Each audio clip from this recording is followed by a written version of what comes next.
வீடியோக்குள்ளே போகிறதுக்கு முன்னாடி நம்ம ராமச்சந்திரன் துர்கா என் யூடியூப் சேனல் சப்ஸ்கிரைப் பண்ணிக்கோங்க, பெல் பட்டனையும் கிளிக் பண்ணிக்கோங்க. மேலும் இந்த பதிவு பிடிச்சிருந்தால் லைக் பண்ணுங்கள், ஷேர் பண்ணுங்கள், கமெண்ட் பண்ணுங்கள். நன்றி.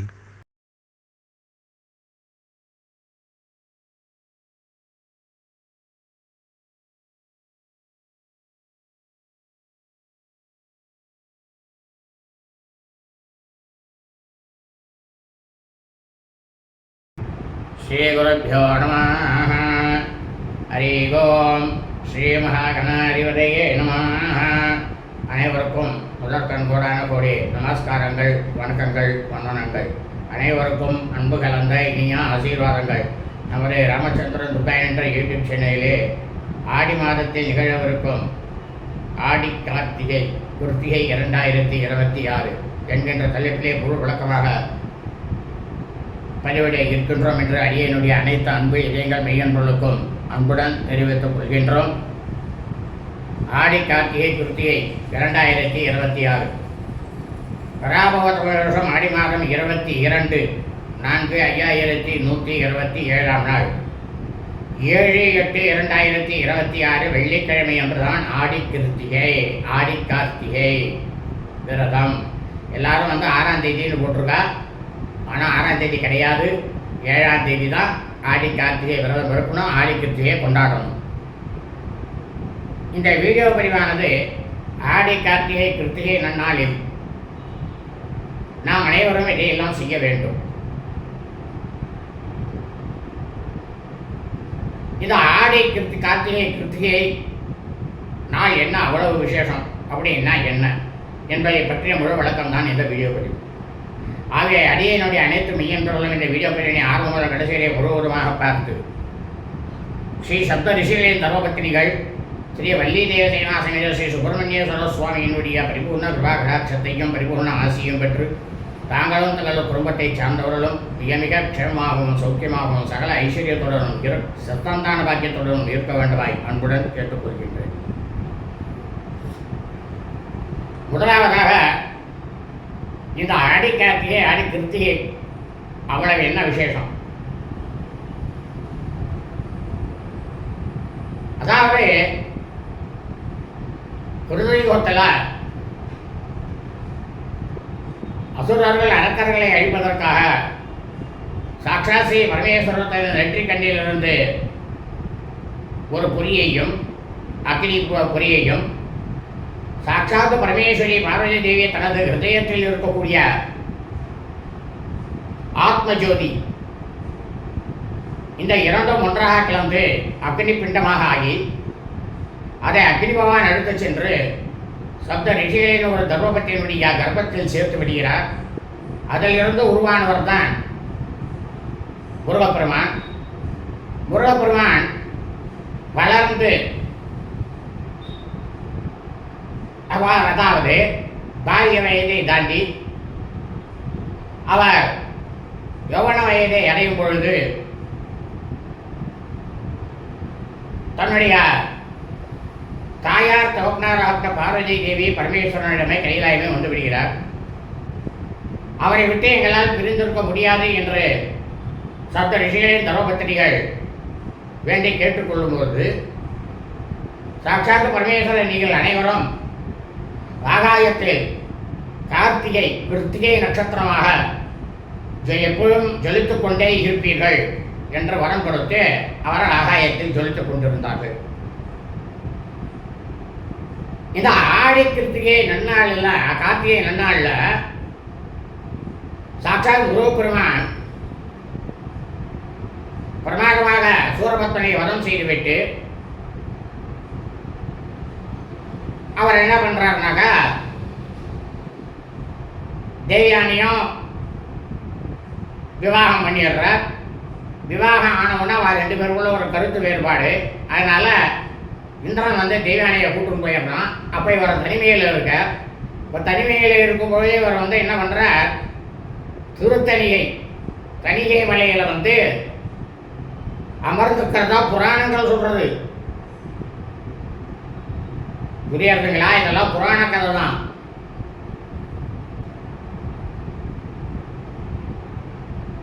அவர் தனிமையில அமர்ந்தார் அப்படின்றது புராண கதை. எந்த தெய்வங்களுமே சரி, அவர்கள் எங்கு வேணாலும் சஞ்சரித்துக் கொண்டு இருக்கலாம். இங்கதான் அங்கதான் கருது கிடையாது. தூணிலையும் இருக்கலாம், துருவிலும் இருக்கலாம், பூமியிலையும் இருக்கலாம், ஆகாயத்திலையும் இருக்கலாம், செடியிலையும் இருக்கலாம், கொடியிலையும் இருக்கலாம், மரங்கள்லையும் இருக்கலாம். அந்த மாதிரி இருக்கக்கூடிய சகல ஜீவராசிகள்கிட்டையும் இருக்கலாம். எங்கே எப்படி இருப்பான்னு யாருக்குமே தெரியாது. இந்த தனிய வேலைக்காக புராணங்களில் சொல்லப்பட்ட விஷயம் அது. மொத்தத்தில் பார்த்தீர்களேயானால் இந்த கார்த்திகை என்பது சப்த ரிஷிகளினுடைய தர்மபத்தினிகள் மகா பதிவிரதையாக இருக்கக்கூடியவர்களுக்காக உள்ள விரதம். அதை முதல்ல புரிஞ்சுக்கணும். முருகப்பெருமானை அவர்கள் எடுத்து வளர்த்ததினால் நாம் முருகப்பெருமானை வணங்குகின்றோம், அவருக்கு செய்கிறோம். இது 2ஆம் பட்சம்தான். முதல்ல நாம் செய்யறதா இருந்தாக்கா இந்த சப்த ரிஷிகளுடைய பதிவிரதையாக இருக்கக்கூடிய அவர்களுக்குத்தான் நாம் செய்யணும். அது செஞ்சால் முழு பலன் கிடைக்கும். அப்போ முருகப்பெருமான் அவதாரம் எடுத்த நட்சத்திரம் என்ன? அவருடைய நட்சத்திரம் விசாக நட்சத்திரம். விசாகம். அந்த விசாகம் நட்சத்திரத்தன்று நாம் யாரும் போய் முருகப்பெருமானுக்கு எதையும் செய்யறது கிடையாது, எதையுமே பண்றது கிடையாது. ஏன்னா அன்னைக்கு பண்ணோம்னா நமக்கு 100% பலனானது கிடைச்சிடுமே. அதை எல்லாரும் மறந்துட்டா. அந்த விசாகங்கிறதையே மறந்துட்டா. வருஷத்தில் ஒரு நாள் மட்டும் செய்கிறார். நியாயப்படி பார்த்தாக்கா இந்த கிருத்திகை விரதம் இருக்கிறதோட விசாகத்தன்னைக்கு தான் விரதம் இருக்கணும்னே சொல்லியிருக்கு.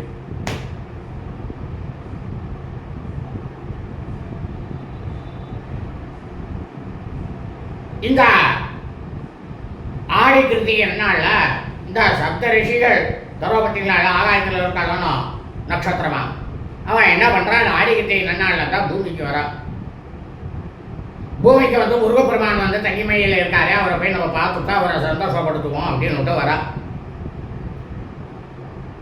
அவன் முருகப்பெருமான் என்ன பண்றார்? வள்ளியை விரும்புறார். அதாவது இப்ப எல்லாரும் சொல்றாள காதல் அப்படின்னு சொல்றாலும் அந்த மாதிரி அவர் மனசுல வள்ளியை விரும்புறார். வள்ளியை விரும்பி விநாயகர் பெருமானுடைய முன்னிலையில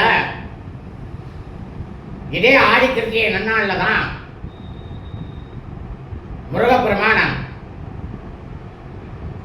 அதாவது இச்சாசக்தியாக இருக்கக்கூடியவள், இச்சைக்கு, அதாவது மனம், இச்சை என்றால் நம்மளுடைய மனசுல இஷ்டப்பட்டு நாம ஏற்றுக்கிறதுன்னு அர்த்தம். விவாகம் பண்ணி தன்னுடைய மனைவியாக வள்ளியை ஏற்றுக்கொண்டார். அதான் ஆடி கிருத்திகை. அந்த ஆடி கிருத்திகை நன்னாள்ல தான் அதையும் செஞ்சார். இதுதான் ஆடி கிருத்திகையினுடைய விஷயம். இந்த நாளால நாம எல்லாரும் என்ன பண்ணணும்? அவ முதல்ல கார்த்தால எழுந்து அதிகாலையிலேயே ஸ்நானத்தை பண்ணிவிட்டு உங்க பூஜை அறையில பிரமாதமா விளக்கேற்றி முருகப்பெருமானுக்கு பிரம்மாண்டமா அலங்காரம் பண்ணி, இவர் அக்னி பழம்பலில் வந்ததினால் அனைவரும் மாவிளக்கு அதிலே விளக்கு வைத்து பஞ்சுத்திரி போட்டு நெய்யை விட்டு அதை ஏற்றி அக்னி ரூபமாக சப்த ரிஷிகளுடைய தர்மபத்திலே மகா படிவிரதையாக இருக்கக்கூடிய அவர்களையும் ஸ்ரீ முருகப்பெருமானையும் ஆவாகனம் செய்து முருகப்பெருமானுடைய அஷ்டோத்திரத்தை அர்ச்சனை செய்து, இவை அனைத்தையும் உங்களது கிரகத்தில் தான் செய்ய வேண்டும். நன்றா புரிஞ்சுங்க. அர்ச்சனையை செய்துவிட்டு பிறகு சுத்தாண்ணம்னாக்கா ஜுரம்னா வெள்ளை சாதம், அது சால்யண்ணம்னு சொல்லுவோம். அப்படி பார்த்தெல்லாம் அந்த அன்னத்தை இந்த முதல்ல ஒன்று நம்ம புரிஞ்சுக்கணும். சுவாமிக்கெல்லாம் நாம் நைவேத்தியம் செய்யறதா இருந்தாக்க பச்சரிசியில மட்டும்தான் செய்யணும். மனிதன் சாப்பிடுவதாக இருந்தால் எந்த அரிசி வேணா செய்யலாம். புழுங்கல் அரிசி பண்ணலாம், இதை வேணா பண்ணலாம். ஏன்னா புழுங்கல் அரிசிங்கிறது பழையதுக்கு சமானம். அதனால பச்சை அரிசியில தான் எதையும் செய்யணும். அந்த மாதிரி சாயண்ணம் சுத்தாண்ணம் செஞ்சுட்டு சக்கரை பொங்கல் செஞ்சு உளுந்து வடை, அதில் வெங்காயம் போடாமல் உளுந்து வடையை செஞ்சு சுவாமிக்கு தேங்காய் பழம் வெத்தலை பாக்கு இதெல்லாம் வச்சு அர்ச்சனை முடிஞ்ச உடனே ஊதுவத்தியை காமிச்சுட்டு தூபம் தீபம் அதுக்கப்புறம் இதெல்லாத்தையும் நைவேத்தியம் பண்ணிட்டு தீபாராதனை பண்ணுங்க. தீபாராதனை பண்ணிட்டு சாஷ்டாங்கமாக விழுந்து முருகப்பெருமான்கிட்ட பிரார்த்தனை பண்ணிங்கோ. சப்த ரிஷிகளுடைய தர்மபத்திகளாக இருக்கக்கூடிய மகா பதிவிருத்தியாக இருக்கக்கூடிய கார்த்திகை நட்சத்திர கிருத்திகை நட்சத்திர ஜோதியை எல்லாரும் பிரார்த்தனை பண்ணிங்கோ. இந்த மாதிரி பிரார்த்தனையை பண்ணிட்டு செய்யறதுனால உங்களுக்கு என்ன கிடைக்கும் தெரியுமா? சப்த ரிஷிகளினுடைய தர்மபத்தினிகள் மகா பதிவிரதையாக இருக்கக்கூடியவருடைய பரிபூர்ண கிருபாகடாட்சமானதும் வல்லிதேவசேனாசமேத ஸ்ரீ சுப்பிரமணியேஸ்வர சுவாமியினுடைய பரிபூர்ண கிருபாகடாட்சமானதும் நிச்சயமாக கண்டிப்பாக தங்களுக்கும் தங்கள் குடும்பத்தை சார்ந்தவர்களுக்கும் கண்டிப்பாக வரும். முதல்ல இதை உங்கள் கர்க்கத்தில் உங்கள் இல்லத்தில் வீட்டில் இந்த பூஜையை முடிக்கிறீங்க. முடிச்சுட்டு என்ன பண்ணணும்னு சொல்லியிருக்க தெரியுமா?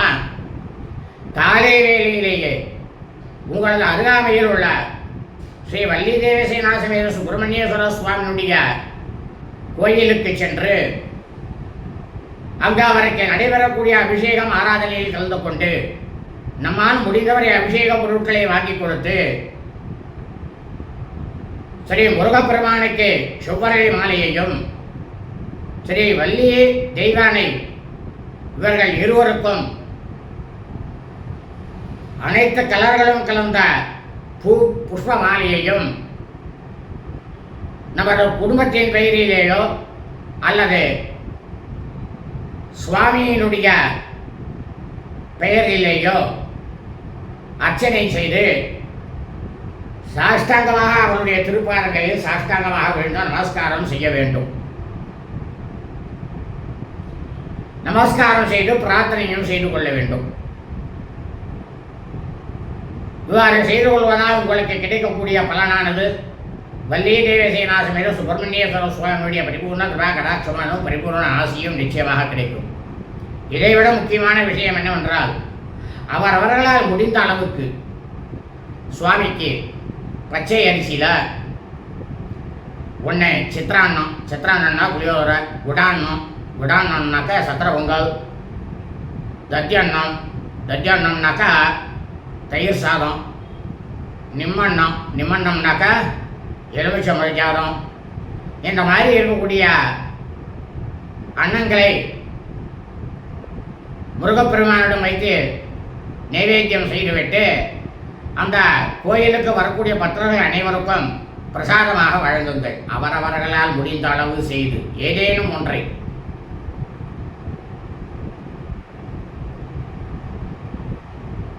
அதை ஆலயத்தில் கொடுத்துவிட்டு மீறி தங்களது கிரகத்திற்கு தொடர்ந்து நீங்கள் எல்லாரும் உங்கள் வீட்டில் இருக்கிறவா எல்லாரும் சாப்பிடலாம்.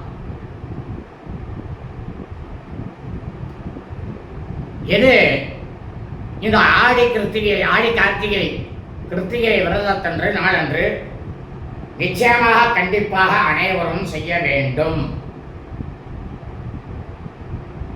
இதில் என்னன்னாக்கா எங்களுக்கு தான் தாயார் தோப்புனா தவறிட்டா எங்களுக்கு ஒரு வருஷம் பண்டிகை கிடையாது. தாயார் தகப்பனார் தவறினால் அவர்களுக்கு எத்தனை பிள்ளைகள் இருந்தாலும் சரி, யார் அவர்களுக்கு கொள்ளி வைத்து அவர்களை தகனம் செய்தாரோ, எந்த பிள்ளை தகனம் செய்தாரோ அவர் மட்டும்தான் ஒரு வருடத்திற்கு எந்த கோயிலுக்கும் செல்லக்கூடாது. மற்ற பிள்ளைகள்லாம் தாராளமாக போகலாம். ஆனால் கோயிலில் போயிட்டு எந்த விதமான அர்ச்சனையோ எதையுமே பண்ணக்கூடாது. சுவாமியை போய் வெறுமனே தரிசனம் தான் பண்ணிட்டு வரலாம். வீட்டில் விளக்கேற்றலாம், எல்லாம் பண்ணலாம். ஏன் கர்மா பண்ணவரே வீட்டில் விளக்கேற்றலாம். அந்த கர்மா முடிஞ்ச ஒரு நாள்லேருந்தே வீட்டில் விளக்கேற்றணும். ஏன்னா வழக்குங்கிறது வந்து தீபங்கிறது வந்து நித்திய கர்மா. நம்ம வீட்டில் ஒருத்தர் வந்து மரணித்து போயிட்டாள்னாக்கா அவள் தலைமாட்டுட்ட வந்து நம்ம தீபம் ஏற்றி வைக்கலையா,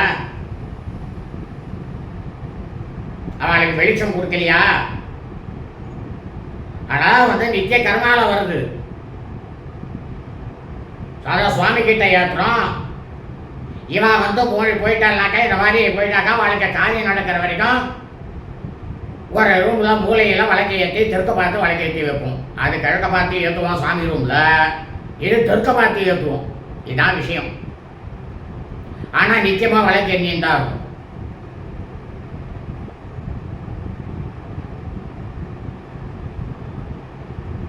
அதனால் நீங்களும் தாராளமாக போயிட்டு வரலாம். பங்காளிகள் எங்களுக்கும் உண்டா, தாராளமாக பங்காளிகள்லாம் போயிட்டு வரலாம். கோவில்லாம் போகலாம், எல்லா கோயிலுக்கும் போகலாம்.